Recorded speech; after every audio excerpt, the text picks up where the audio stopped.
Good morning. Good morning. Good morning, Mr. Speaker. You are, for the record, Hassan Ali Joho, EGH. Yes, Mr. Speaker.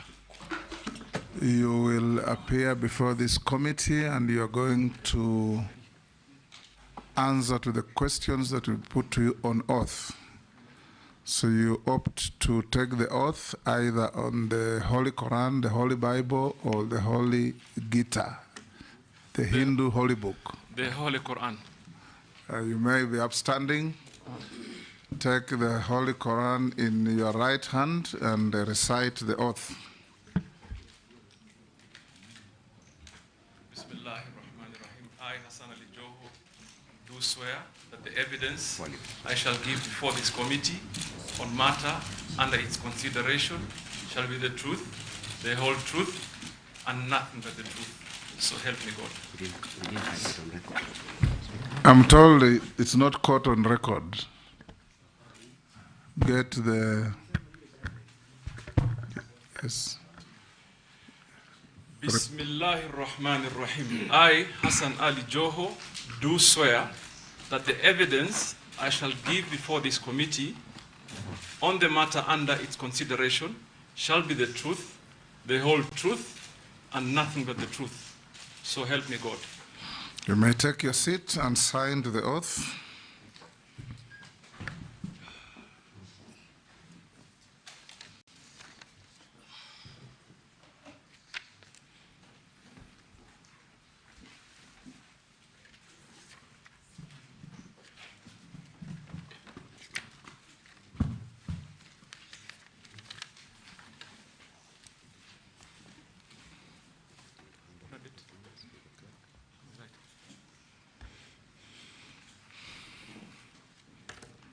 Next to that, nominee, hand your original documents to the sergeant to pass on to the clerk for verification against what we have on you.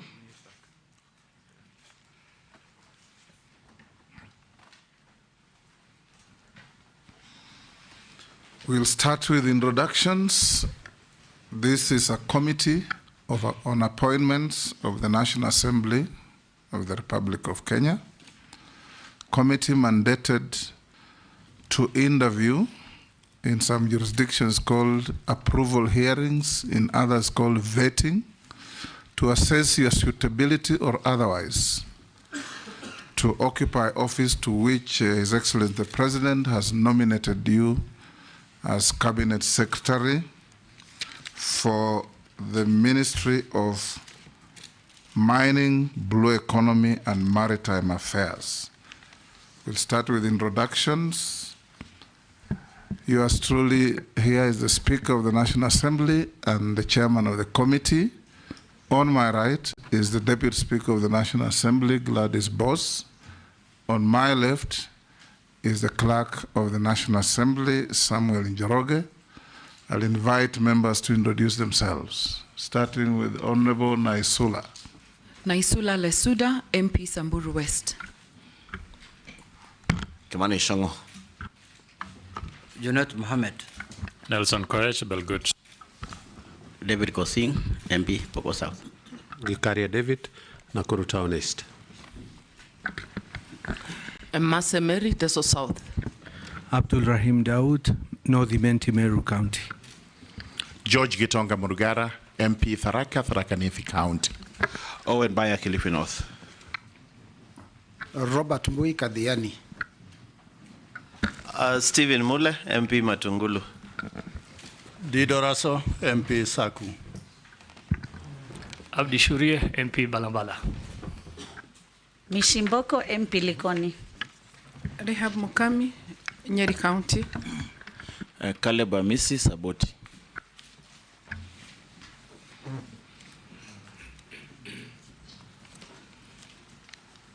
For purposes of these proceedings, you will be referred to as nominee. So every member asking questions will address you as nominee, and that's what you are before us.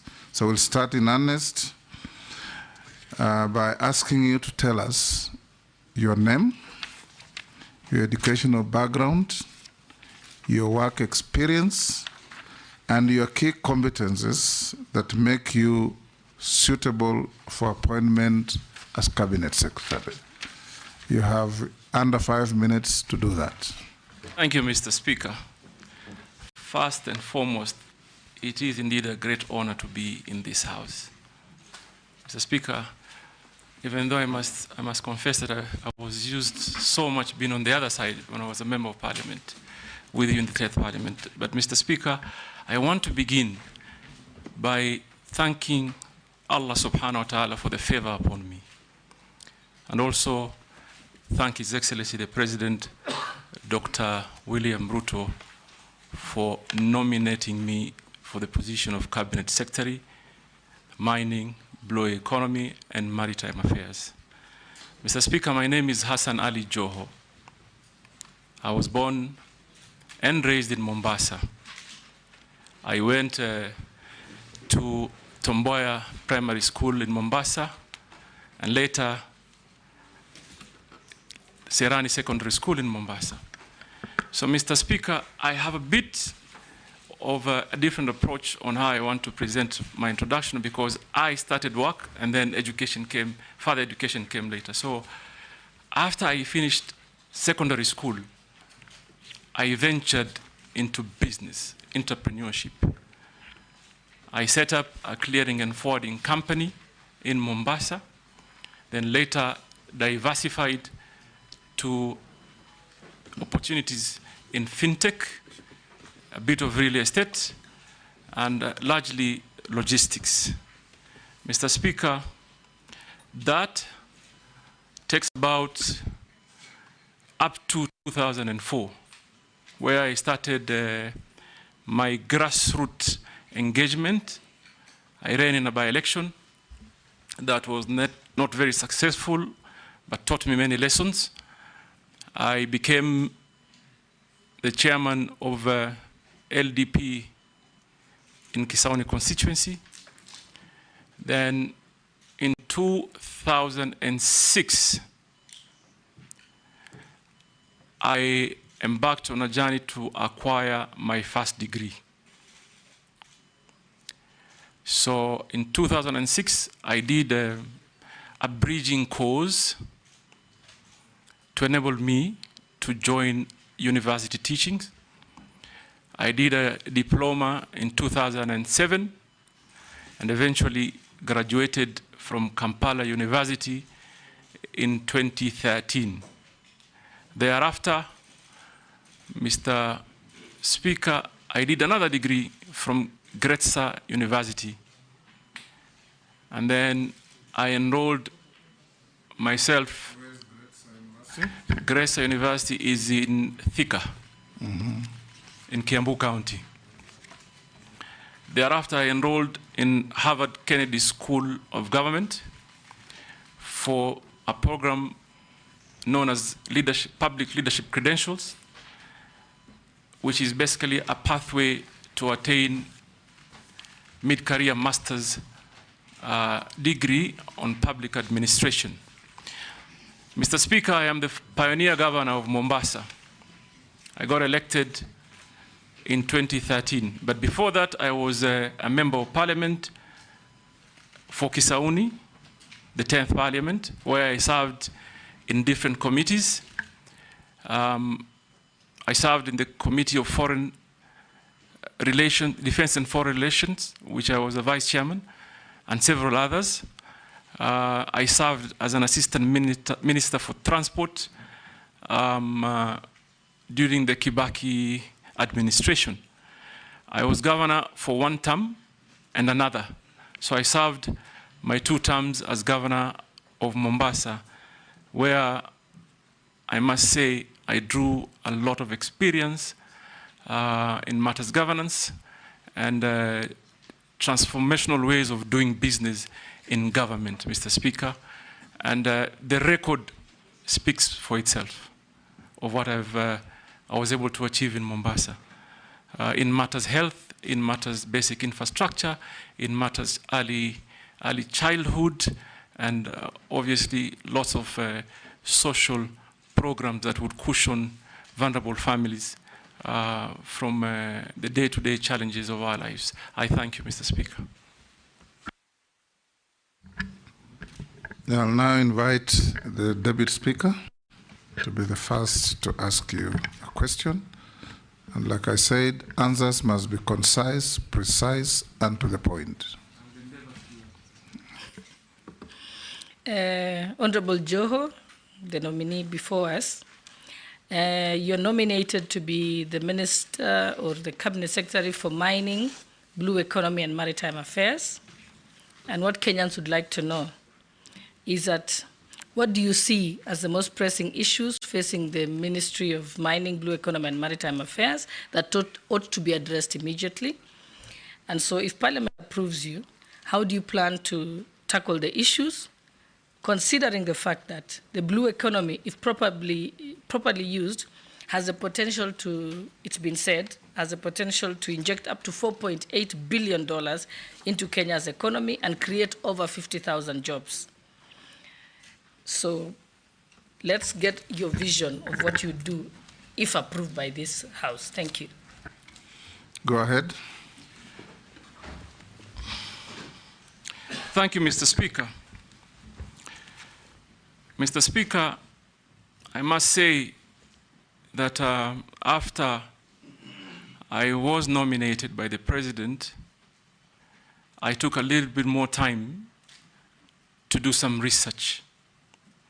And I want to state before this honorable committee how I see mining and blue economy and even maritime affairs. Probably that should be our focus. It actually should be our new economic frontier. Mr. Speaker, I saw, for example, that the mining industry contributes slightly under 1% of our GDP. So that led me to do some quick research that leads me to tell you what I think we should do. Mr. Speaker,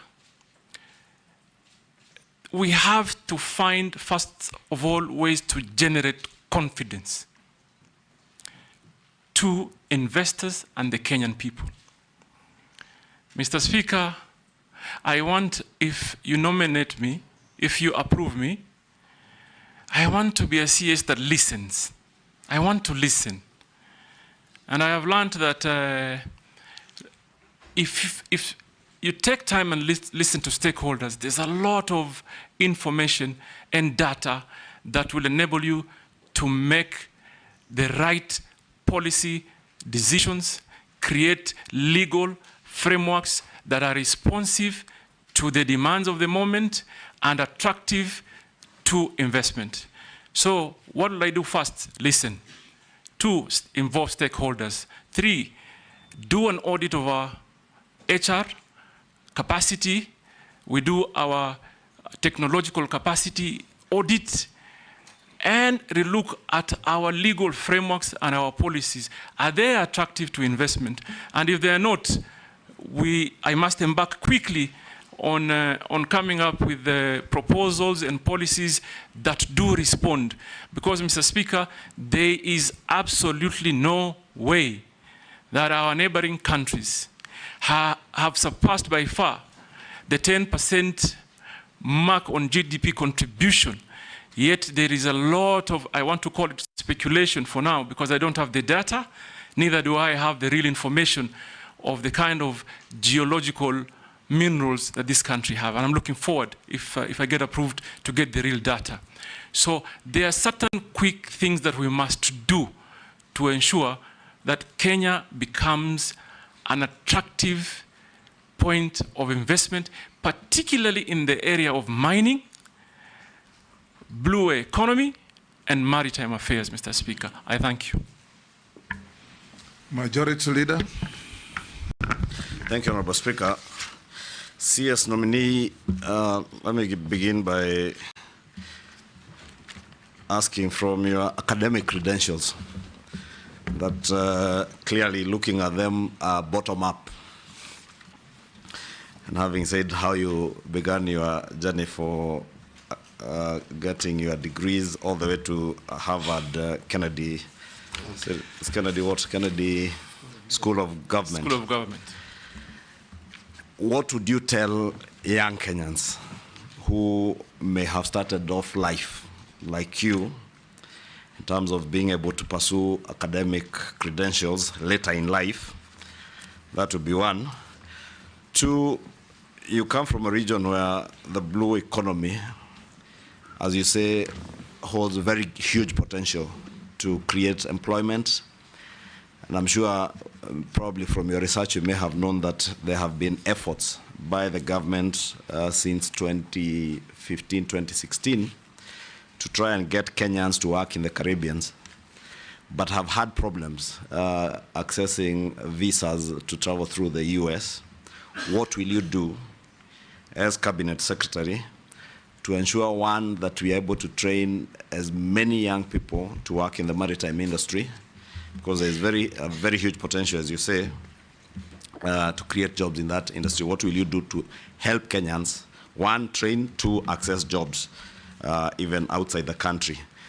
The other question would relate to the mining docket. There is a lot of unregulated and unlicensed and what would be tantamount to illegal mining around the country. What will you do as CS to ensure, one, that any player who is in the mining industry in Kenya is licensed and regulated? And that also involves things like quarries. You've seen the recent cases in Nairobi, in quarry here in Embakasi, where abandoned quarries are left unfilled. They have now become graveyards for criminals. They are dump sites.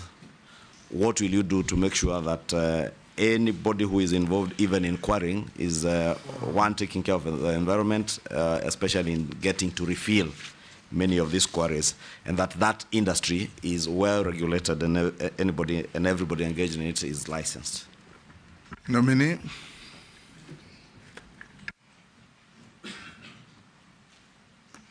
Mr. Speaker, I would have been completely surprised if I was not asked the question of education.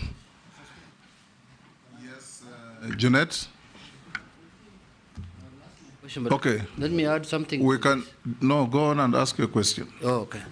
Take those two. Yeah, Mr. Speaker, I want to ask the nominee two questions. The first one, Mr. Speaker, just to add to what the majority leaders asked. This issue of the education background. So, Speaker, I think the nominee needs to, he has alluded to that now he's in the Kennedy School of Government at Harvard. We want to ask him to clear this matter, because this matter, it comes up during elections and goes down after elections. It comes up during elections, goes away after elections, you win the election. We want to slay that ghost today here. Can you share with us from the beginning to the end how it went? And my second question is that where I come from, Lake Victoria is next to it. What do you think what will you do as the Minister for Maritime to improve the lives of the people there in terms of fish industry? The fishing industry is almost collapsing. What programs do you think you will put in place to make sure that livelihoods are supported there by the people who are doing the fishing business or fishing in the Lake Victoria area?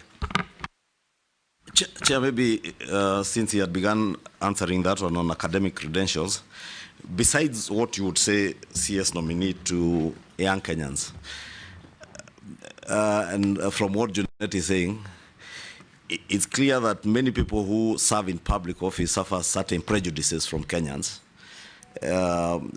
regarding the academic credentials and all that in your past. Probably you can contextualize that in that. I am certain there are many Kenyans who are surprised that you can even converse in English. There are many who are asking how you would be able to be vetted. I understand. You cannot converse in English. I understand, Mr. Speaker, and I must first of all say it is almost normal for people to cast doubt of Wapwanis. Sometimes, and Owen Bai and Mishi Mboko probably will bear me witness. But we can and we are as qualified as any other Kenyan. Now, Mr. Speaker, I want to walk you through my educational journey and where I drew my inspiration. More than what you did? No. To respond to the question, Okay. I want to walk you through how I achieved what I achieved, and I'll continue to achieve. With brevity. Without a doubt. Mr. Speaker, first of all, I want to mention that I drew my inspiration from one Professor Ali Mazrui. Professor Ali Mazrui did not succeed in his Cambridge examination to be admitted in the university to attain his first degree. That aside, Mr. Speaker, I want to mention to this House. Ali Mazrui is one of the most renowned scholar and admirable scholars. We love him. He's one of our own from the He's coastal not region. just the coastals. I love him even more. I named one of my You must. I named one of my brothers Mazrui. Mr. Speaker, there is absolutely no way you cannot love Ali Mazrui, given his contribution to basically the general well-being of our society. But Mr. Speaker, this is the point. I want Kenyans to know that historical struggles are real. Are real. Someone should never imagine for a minute that if they come from places or spaces of comfort, that there may be a level playing field for everyone. Some of us come from very poor background. Mr. Speaker, if you look at my CV, you will see I actually had to take a break for 1 year, transiting from primary into secondary. Why did I do that? Because simply my parents couldn't afford school fees. I was not living in an environment that allowed me that opportunity to be able to quickly prosper in matters of education. That is why, Mr. Speaker, I can tell this committee today, and I want many Kenyans to listen to me. Do not ever imagine your hope dies by your previous struggles. We suffered. But what gives me pride is that we could turn that around. I actually turned it around. When I found the slightest opportunity for self-improvement, which I believe is a continual process, I grabbed it. And I'm glad to the laws of the country, laws of the land, there are processes that allows someone to improve and progress in matters of education. So yes, I did not do well in my secondary school. I got a D-, no doubt. But Mr. Speaker, I turned that around. Today, as I sit here, I hold 2 degrees that are before you. Mr. Speaker, I am on my pathway to attain a master's degree from the most prestigious university in the world. And that is achieved by determination. Mr. Speaker, I want to tell Junet, Honorable Junet, that first let me begin by telling Honorable Kimani Ichung'wah. Kimani Ichung'wah, I contributed to my own school fees in secondary school. I had an understanding at that time with my principal that he released me earlier than any other student because I needed to go work. And I did. And I contributed. At that point, what was my priority? To conclude KCSE. And I knew deep in my mind that I will always in my life have a chance to further pursue and acquire more knowledge. And like I said, I would have been very surprised if this question did not come up, because it comes up every time there's an opportunity for me to do something. Every time. It started when I was running for MP. It started when I was running for MP in 2007. Big conversation. And that time they even actually said that my nursery certification was fake, my kindergarten. But we succeeded. When I was running for governor, Mr. Speaker, and I'm saying this so that I hope we can bring this to a permanent closure. When I was running for governor in 2013, it also became one of the biggest campaign issues. I know there were even attempts to bribe some people in the institutions that I was with. Somebody once told me, someone came to me and told me, Bana, we've been told to suspend your degree, to purport we're undertaking some investigation, just to not to allow me to meet the required timelines to submit my papers. But we overcame that and moved on. Then, Mr. Speaker, you also will remember, because it is a matter of public knowledge, the administration of President Uhuru Kenyatta, particularly the first term, had quite some issues with me.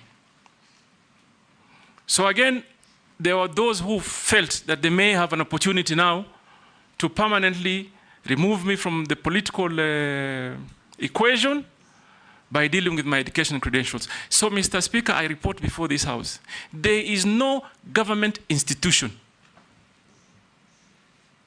be it Higher Learning Commission, DCI, EACC, even a judicial process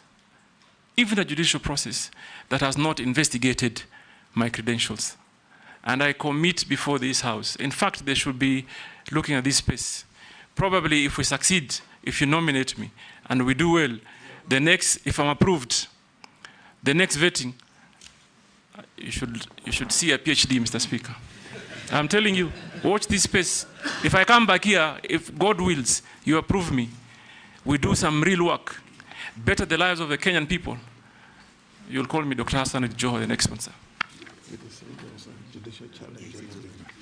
Mr. Speaker, on the other matters. Hold that. What was the outcome of the judicial challenge on your papers? Mr. Speaker, they lost. And I actually know who sponsored the process, but they lost. You cannot take what is rightfully mine. It's as simple as that. Go on and answer the other questions. So they lost. And I know, unfortunately, there's an old man there in Mombasa, an 82 old man who keeps sponsoring people to pursue the, and I'm sure probably... Focus on your suitability. Mr. Speaker, yes. I want to answer the question by Honorable Kimani Ichung'wah on the blue economy. And I want to combine it with maritime affairs. And I like the fact that you particularly picked on the job opportunities. Mr. Speaker, this ministry is a wealth creation ministry. This ministry is a great employment creation ministry. Now, just to give you some statistics, today, the global demand on seafarers is almost at 1.9 million. We in Kenya are contributing barely 0.2%. So out of, basically what I'm saying is out of the 1.9 million, we have just about 4,000 Kenyans that are getting into the industry by way of employment. Now, what are we going to do to change that? Number one, we must redesign our training program to fit into the demand of that opportunity. And I know there's quite some work that was done previously and continues to be done, but we may need to have a conversation. And if approved, I'm going to be running back quickly to this august house to engage honorable members on realigning the policies around training to be able to fit the demands. And I pick particular example. If you train someone to board a vessel,